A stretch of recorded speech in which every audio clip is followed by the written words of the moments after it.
Hi guys, how are we doing? Welcome to the channel. If you're new here, my name is Rodian and today I'm going to be talking about grinders. Now this has been a video that I've had a few people request, so I will happily oblige. It's going to be a little bit of a safety video, just sort of run you through grinders, different types of grinders, and also best way to use them, how I use them, essentially the safest way to use them. Right, okay, I'll quickly show you these and then we'll get into it and show you how to use them. So generally grinders come in two types. You have petrol grinders like this one here, and also you have electric grinders like this one here. You can also get battery powered electrical ones, which I do not have, and as you can probably tell, these are the only two grinders that I own. I own the big 14-inch petrol grinder, 2-stroke, and a small little 240 volt electric corded. Now I did have a 9-inch grinder electric, but that broke a few years ago, so I've been quite happy with this large one in its stead. But if you are interested in this grinder or any of the other ones, what I'll do is I'll leave some links down below, and I'll put down all the links would be ones that I've either used or recommended over the years, so I'll probably put a handful of them down there. Okay, so first one we'll talk about is the big petrol grinder. Now in my experience, petrol grinders have a lot more grunt and a lot more power than their electric counterparts. I don't know whether this is a higher RPM, but I find that these are a lot more powerful than the 9-inch grinders and obviously these 4-inch grinders. What more is there to say, really? It's a fantastic piece of kit. The thing that I love about these grinders is obviously the fact they're petrol. You can take them anywhere. You don't have to worry about cables, and they are really, really powerful, as I have said. Right, okay, I'll talk a little bit about, so I'm going to demonstrate the two different ways, how to use this grinder and how to use this grinder. They're two relatively different ways. So this one, I use this for small cuts, like very intricate cuts, like if I'm cutting, perhaps on here maybe I could show you, like a cut like this. If it was curved, because this one's a straight cut, if it was curved, I'd probably cut a straight cut like that with this big grinder, because it would chew through these bricks nice and easily. And then I'd use this smaller grinder for something a little bit more intricate, like if it had to fit in a specific way. Okay, right, and again this one in the middle, placeholder for a 9-inch grinder. So there's that. Right, okay, I'll show you the ways to use both of these safely. Right, okay, first things first, you must wear safety equipment, PPE, personal protective equipment, when using grinders, or in fact any construction equipment like this. You need goggles, dust mask. I like to use the respirators rather than the cheap masks, just purely because you get a lot more coverage. It can fit a lot tighter to your face, and you can interchange the filters, so you don't throw them away after sort of a week's worth of use. This about 20 quid and £10 for the filters, and I've had this for a few years now, so it's definitely a lot cheaper than buying those the cheaper dust masks, the pack of 5, like the white ones. And then also ear defenders, ear muffs, whatever you want to call them. If you don't have any of these, do not use any power tools like this, purely because if you don't have goggles but just these two, it'll kick up a bit of muck, a bit of brick, and it'll go into your eye. You can go blind. If you don't have a dust mask or just these two, I believe it is silica poisoning you can get, where it's essentially just the inhalation of dust. Now depending on what you're cutting, brick, block or something like that, it might have some sort of additive in there that can cause you serious harm, not just the silica poisoning, but dust mask. And again, if you don't have earmuffs and only have these two, this is loud. Like it says, I think it has a decibel level on here somewhere, maybe it doesn't. It's somewhere in the region of about 120 decibels as far as I'm aware. If it's any different to that, it doesn't actually say no, but if it's any different to that, I'll put it on the screen now. But anyway, it's essentially you'll go deaf if you don't use these. So in conjunction with each other, use all of these. Please do use all of these. It is a must, absolute must. Okay, onto the grinder itself. I'm not going to start it up just yet, I'll just talk about it a little bit. Okay, this is a Husqvarna K760, and I have used two other grinders in my time, and I prefer this out of all of them. I have used a Makita, I forget the name of it, I'll put it up on the screen now, and also I've used the Steely, and I'll again put the name of that up on the screen now. Now, the reason why I like this one so much is one, it has a holding place for the tool to use to undo the blade, and also to take apart, because I've broken my pull string, so sometimes the pull string gets stuck out. Very easy, just use the end, just undo it, pull it off, reset it, put it back on again. All the tools you need for this are in this one here, and that just sits in there. I have not found another grinder, at least when I was in the market for one, this is a number of years ago, that has that straight there. The other thing I like about this, I know a lot of other ones have this, is you have the ability to, it's got a quick fit hose attachment on it, so you can use it to wet cut anything really. Now I know a lot of, I believe the old Steelies didn't have that, my old Makita did have that, but the one thing that pushes this apart is all that, and as well as the fuel, the amount of fuel you can put in it is, I would say it's good. It's not poor and it's not excellent, it's good. It's slap bang in the middle, which is a standoff I'd quite happily have for it. The whole package is good. I find that the Steely ones, their fuel tank is very small, you're running out of fuel every 5 minutes, whereas the Makita one has quite a large tank and it runs a lot longer. This, in my opinion, is just is the best one. Again, reliability, I find that the Makita wasn't quite as reliable as this. The only reason this is a fraction unreliable at the moment is because the pull string, it's a little bit, I've broken the part that holds the string in. As you pull it in, it retracts it back. Sometimes it comes out, but that's just down to me. The Steely, I have never used it long enough to give my opinion on how reliable it is, but purely the small fuel tank on it put me off of it straight away. Anyway, so that's enough talking about that. I'll just quickly touch on this grinder. It's an Erbauer. It only cost me about 40 quid, and I'll tell you what, it's really good. It takes a few minutes for it to start up properly. It's a bit slow. I don't think the motor in it is as powerful as, say, a Bosch or a DeWalt or Makita or even a Milwaukee. I've never used a Milwaukee before, but this for 35 quid, 35, 40 quid, something along those lines, I can't fault it really. It's so cheap, and it does exactly what it says on the tin.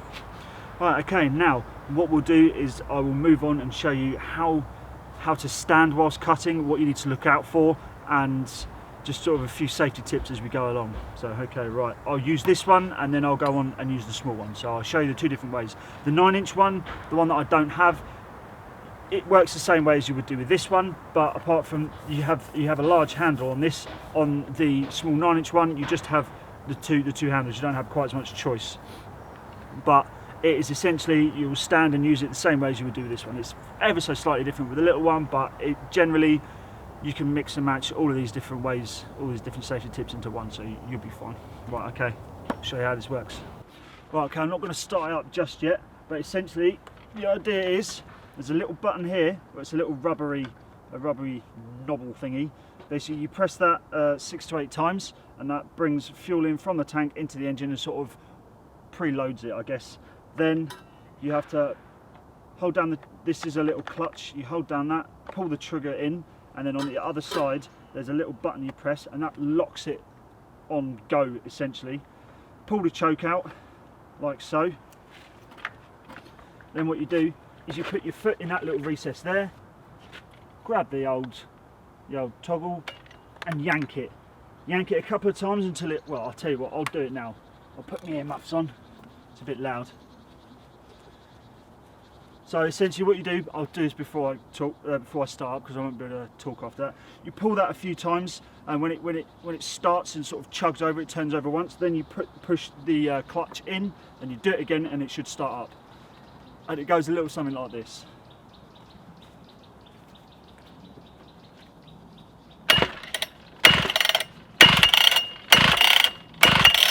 Got to reload it first.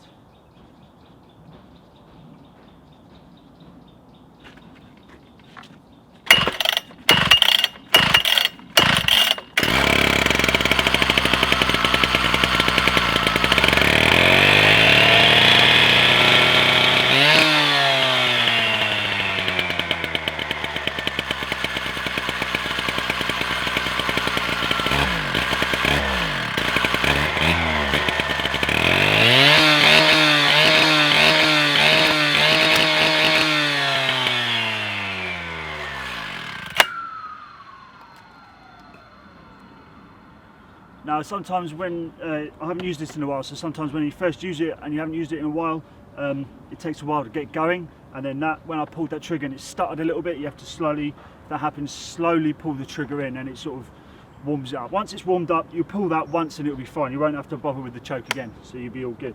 Right, okay, so what I'll do is I'll show you how you hold it, and then I'll cut the brick. Assume we'll just cut it straight in half. So I'll explain how you stand whilst you're using it and what would happen in certain situations if you did certain things wrong. And then I will probably do those things wrong with the actual grinder going, so you can see, but some of them I might not, because it might cut my leg off. Anyway, so how you stand. Say we're cutting this in half. What you want to do is hold, you want to stand to either the left or the right, depending whether you're left or right handed. You either stand like this, or if you're right or left handed, you stand like this. I cannot stress this enough. You should never stand like I'm about to stand. Never stand like that. Purely because what can happen is if you're cutting and that blade turns to either side, you can catch it. And if you're cutting something that won't fly out of the way, like if I was cutting a hole in the ground, that would pinch and it'd either kick back this way or kick back this way. And basically if that happens, you can't like jump out of the way. It's just because it's quite a lumpy machine, it would cut your foot, cut your leg, all sorts. Whereas if you're from the side and it pinches, it's gonna go backwards, so you just let it go, let it fly behind you. Or if it's that way, it will fly behind you. Because if you're like that, it ain't really gonna fly behind you. If it does, your arm, you're gonna instinctively hold onto it to try and not let it go. And because it pinches, it could fly one way, it could cut you real bad. So if you're doing it that way, it will fly behind you, and you've got more of a chance of actually moving out of the way. That is how you stand. Now, of course, that's quite heavy, put me out of breath. Now, if you're cutting something like a brick, what you need to do is put one foot on it and stand well out of the way, like so. And what I do is, if you can see here, I rest my arm on my leg, so I'm not sort of jittering around. It gives me a bit of stability, and then if there's a pencil mark on there, then you can follow that pencil mark. And again, goggles, and look down the sides, put that blade along there and just cut it down, going in rhythmic motion, forward and backwards. You don't have to keep your arm on your knee, but I find it very handy. And then once you get going, just follow it through and then cut it. And what I would advise to do, I'm going to be cutting on a piece of wood, purely because I don't want to mark what's underneath, because when you cut through it, the blade is going to go straight through and it's going to mark whatever's underneath it. So I would suggest putting a bit of wood down, a spot board, scaffold board, anything, just to put down there and cut it. So you cut the board and not whatever ground you're working on. If you're doing someone's patio, cutting a few slabs, you don't want to cut up the patio you just spent however many weeks laying. So what I'll do now is I will put all my PPE on, I will cut this in half and just show you how it works from this point of view. I'll just start it up, go for it and cut it. And then I'll just show you a few little tricks on how to use the smaller one. Okay, so I'll put that on, get a bit of wood to put that on, and we'll cut it.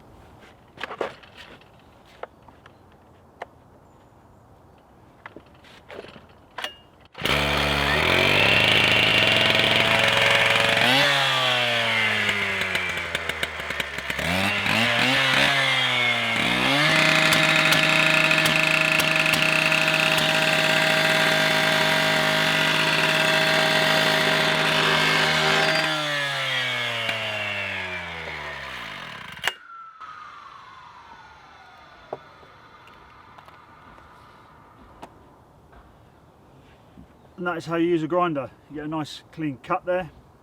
Now if you want an even nicer, cleaner cut, you plug the water in and you'll get a real smooth, almost glass marble like finish.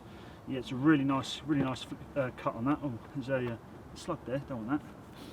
Right, now what I'll do is I will show you the one way to what happens if you don't put your foot on the brick. I'm not going to show you when it pinches because it is dangerous.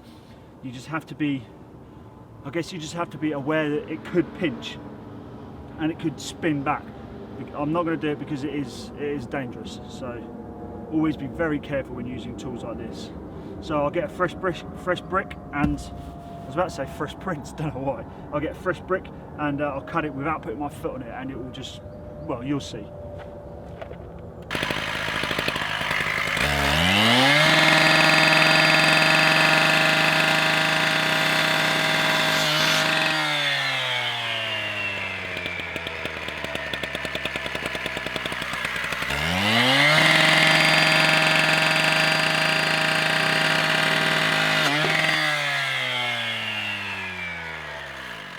You see that at the end there where that flicked, that's what happened when it bites.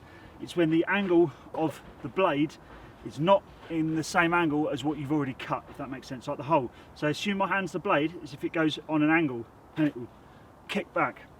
Now, because the brick was that brittle and it managed to break, and as you could see the brick was moving around, if you were cutting something that was not moving around, like for example if you were cutting a few bricks out of a wall, and that same motion happened where that bit broke off because it tweaked, the brick wouldn't move, that wouldn't break off, the grinder would move. That's when it would kick back at you, because it's spinning round. It's like a Formula 1 car going at full speed. In fact, a Formula 1 car goes faster, but anyway, it's sort of, imagine being in a car and it takes off from the line, it goes quick. So that's exactly the same motion that a grinder would have, that you'll get from a grinder. Same thing would happen.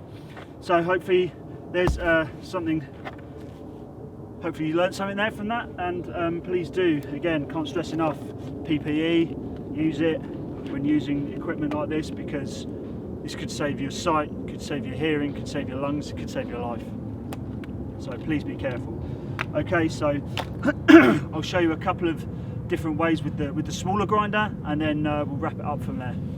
Right, okay, with this smaller grinder, and also a little tip with any corded grinder, you always want to have the cord running behind you, and preferably away. So that's probably the worst way of having that. Have it coming behind you, and again stand at that angle, so that at least this way, if it kicks back, you can't cut the cord or anything like that, and you got a little bit of leeway if it does go, that the cord, it just doesn't tie you up, doesn't trap you. So realistically, this cord going through here, it should be behind me, but for the camera angle I can't really do it. So have it going, the cord going away behind you, so that if it does go like this, you don't want to be caught up like that. You want that cord going away from you, not along here, so you can cut that nicely. The handle, now I like to use the handle just purely because if you have it like this and cutting it, there's not a lot for your hand to grab onto. It's a bit tricky, and if that does tweak, it does fly off. So always use that handle. It gives you an extra point of contact, extra support. Now when you're cutting it, exactly the same way as if you were cutting with this, 1 foot on the angle, on the side, cut away, and you can do what it is you want to do. So essentially it's exactly the same. I have seen people using it with one. I have done it myself using it with one, and I have had some close calls in the past. So ever since that close call, I use both hands on there. Now I'll start this up, and I'm not going to cut this in half, but you can do it. You'd have to cut all 4 sides because the blade's not deep enough. But what I'm going to do is I'm just going to try and round this edge off, just to show you how you can get those slight, sort of more precise cuts with the smaller blade. Now what you can do is use the bigger one to cut it off, and then round it off with the little one, but it depends what situation you use it for. So I'll just round the corner of this brick off and show you sort of much the same how to stand, how to use the smaller grinders. With the 9-inch grinders, the one slightly bigger than this, you would hold it the same way with this, with the handle like this, and there's another handle at the back with the trigger, but just it's sort of in between these two. Now the one thing that I do not like about these grinders is once that switch is on, it's on. If you drop it, it's still going to keep going and keep going. It doesn't have a trigger. Now that I don't like, because if you drop it, for some reason, if you're on a scaffold cutting or something like that and you drop it and it goes down, you're working above people or any situation like that, that's still going. If you let go, it's still going, and it could cause all sorts of injuries. So I think these are the most dangerous out of all of the grinders, for that one pure fact. Right, okay, I'll put my gear on, and I'll just round this brick off, and and see how we go.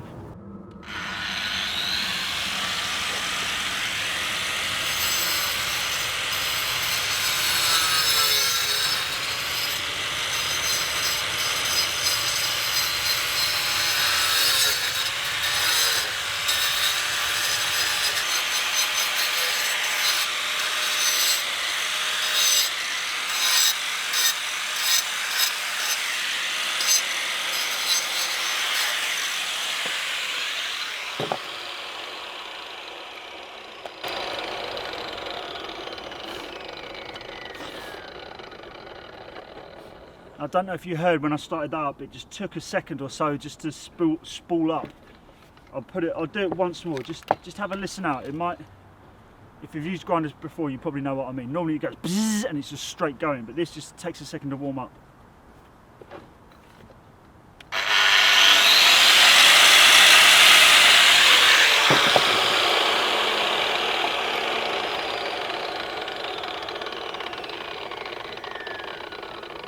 Maybe that's just me and using a load of grinders over the time, but I do notice that with these e.p.8s, they are cheaper, and maybe that's why the motor's just not good enough. But anyway, so this is just a rough show of how you can use this grinder, but I don't really know what sort of application you'd use this sort of brick for, but you can just goes to show that you can cut very nice, tight little sort of shapes. Just rounded that end off, those two corners, just to show you can get some quite nice little details on it. With that bigger grinder, you would not be able to do that. Well, you probably could do it, but it'd be a lot more tricky. So, nice little application for that smaller grinder. And also, I use these to cut drainage. If I'm ever fitting a bit of drainage, use that to cut the pipe. Just a lot easier than with a saw. I find just zip it round, job done. Right, okay, I think that'll do us for today, for this episode. This was requested by a couple of subscribers, so please do, if you have any ideas of any videos that you would like me to do, let me know down in the comments. Subscribe if you aren't already, and I will see you guys in the next video. So take care, and I'll see you then. Ta-ra.